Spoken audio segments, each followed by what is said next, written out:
झारखंड के इस प्रचंड विजय के साथ आप सबको मालूम है कि 28 तारीख को श्री हेमंत सोरेन जी के नेतृत्व में नई सरकार का गठन किया जाएगा और ठीक उसके बाद से ही झारखंड के करोड़ों वासियों की जो आकांक्षा है, जो आशाएं हैं, उनकी पूर्ति के लिए सरकार लग जाएगी। लेकिन इस विजय का जो परिणाम हमारे राजनीतिक प्रतिद्वंदी के पास हुआ, वो सही में अब भी लगता है कि लोकतंत्र के इस जनादेश को वो लोग पचा नहीं पा रहे। कल से भारतीय जनता पार्टी के जो इस राज्य में घुसपैठ किए थे, जिन नेताओं ने जो यहाँ के मूलवासी और आदिवासियों को दबाकर अपना नेतृत्व थोपा था, उनको ये बात हजम नहीं हो पा रही।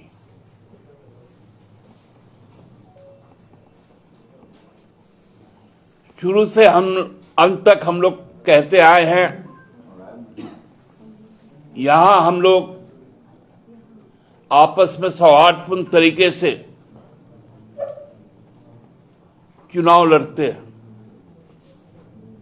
चुनाव में मुद्दों की बात होती है,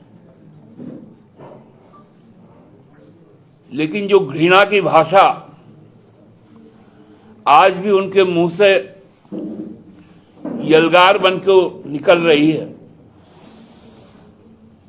वो अत्यंत ही चिंताजनक है। अब यहां पर विधायक दल का भाजपा का बैठक भी होगा, उसके नेता भी चुने जाएंगे।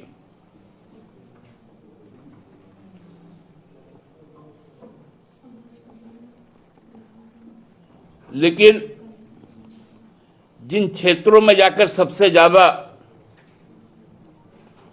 विष वमन किया गया था, जहर उगला गया था, वहां से उनका सुपड़ा साफ हो गया। पूरे संथाल परगना में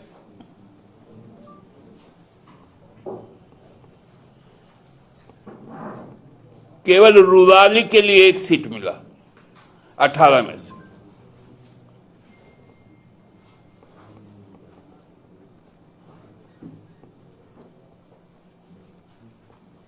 लेकिन उनमें सुधार की कोई संभावना नहीं दिख रही।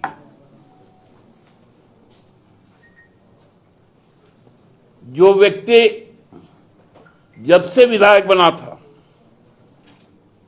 राजमहल से, वो अपने सरकार में रहते हुए भी इस बात को उठाता था, लेकिन सरकार उनकी भी जानती थी कि यहां कोई घुसपैठ नहीं है। लेकिन उसके जिद के कारण इस बार उनका केंद्रीय नेतृत्व इस प्रकार की बातें करने लगा।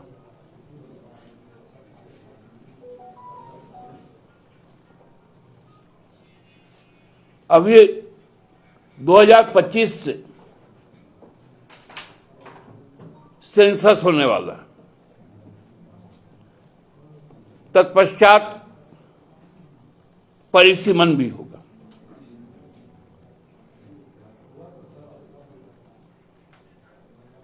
हम लोगों ने इसके पूर्व भी 2012 में जब डिलिमिटेशन कमीशन यहां पर आई थी, उस वक्त भी जिस बात का हम लोगों ने आशंका व्यक्त किया था, आज भी उस बात की आशंका हम लोग व्यक्त करते हैं कि एक बड़ा सोचा समझा प्रयास होगा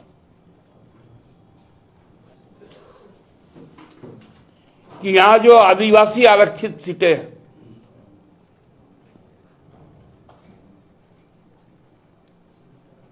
जो यहां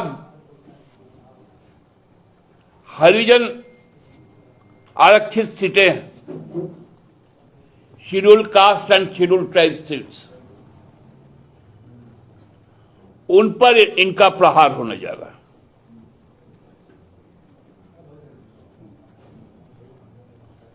क्योंकि इन इलाकों के लोग इनको भाते नहीं, न दलित इनको भाता है, न आदिवासी इनको भाता है, न अल्पसंख्यक इनको भाता है, न युवा इनको भाता है, न किसान भाते हैं, न महिलाएं भाती।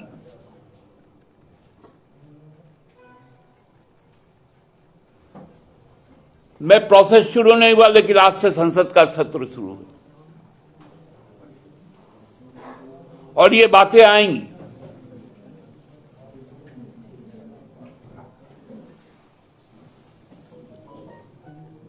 पॉपुलेशन सेंसस के पूर्व रजिस्ट्रार जनरल ऑफ इंडिया, जो इसकी जिम्मेवारी लेते हैं, उनको यह तय करना पड़ेगा कि हमारे इस राज्य में जो अनुपात में विधानसभा की सीटें हैं, उसमें आरक्षित सीटों का किसी भी प्रकार से यदि घटाने की कोशिश की गई तो वह सही नहीं होगा। और ये कोशिश उनकी है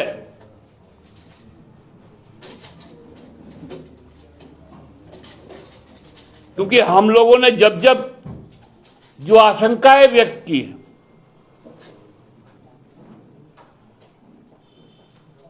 वो आशंकाएं हर वक्त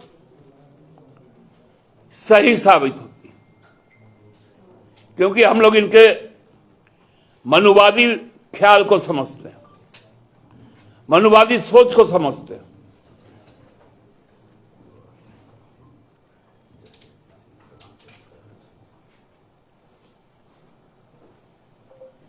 इनका पूरा प्रहार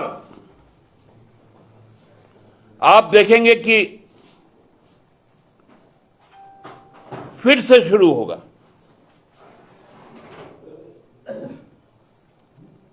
ये जानते हैं यहां के मूलवासी आदिवासी में जब तक दरार ना पैदा करो, धर्म के नाम पर, क्षेत्र के नाम पर, तब तक इनकी दुकान नहीं चल सकती।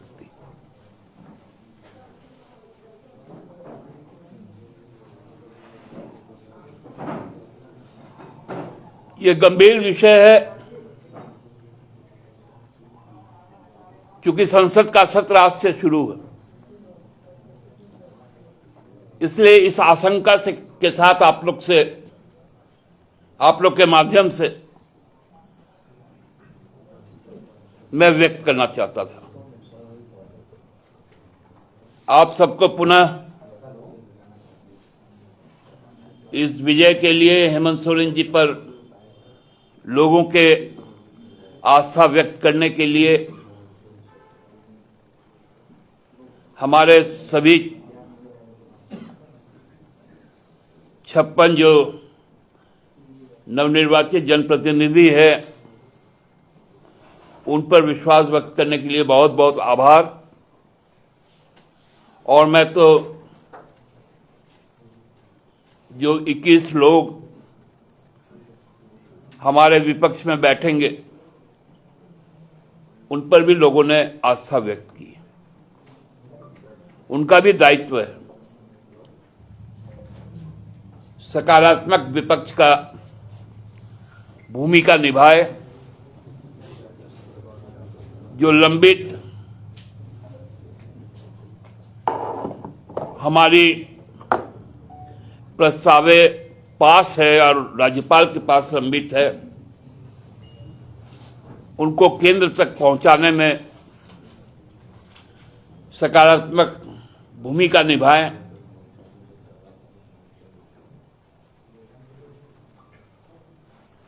एक नौजवान जो जेकेएलएम का नेता है,